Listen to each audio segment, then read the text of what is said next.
This is Pre-Calculus Final Exam Review 1B, Problem 14. Justify that f of x equals x squared minus 7 is the inverse of the inverse of x is the square root of x plus 7.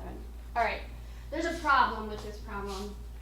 Whoever typed this didn't know what they were talking about. This is not a function. You can't have a plus and negative. You can't have two outputs and it still be a function. Alright, so we're just going to get rid of that as we do this problem. The definition, or the way that you prove that a function is the inverse of the other, is if f inverse of f of x equals x, and if f of f inverse equals x. And to say that a little less confusing, that the functions undo each other and you're just left with a regular function x. So I'm going to take, first of all, I'm going to find f inverse of f, okay? I'm going to take this whole thing and I'm going to plug that in where x is into the other problem, okay? So f inverse of f is equal to, all right, so I'm going to take f inverse, which is the square root of. Instead of x, I'm going to put f of x. F of x is x squared minus 7. And then in f, I've got plus 7. And I'm going to put this in simplest form.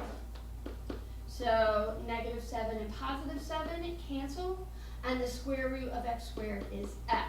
So f inverse of f equals x. So I'm halfway there. Now what I have to do is I have to show it the other way. I have to now do f of f inverse. Okay. So f is x squared, but instead of x, I am going to write that whole thing. I am going to write radical x plus 7. So I've got radical x plus 7. Okay, and now this should be squared according to the rule for x. So I'm going to square that, and then I'm going to subtract 7.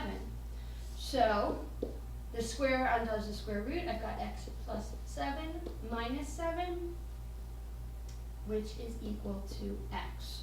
So f of f inverse is also x. So these two statements prove that the function and the given f of f inverse were inverses of each other.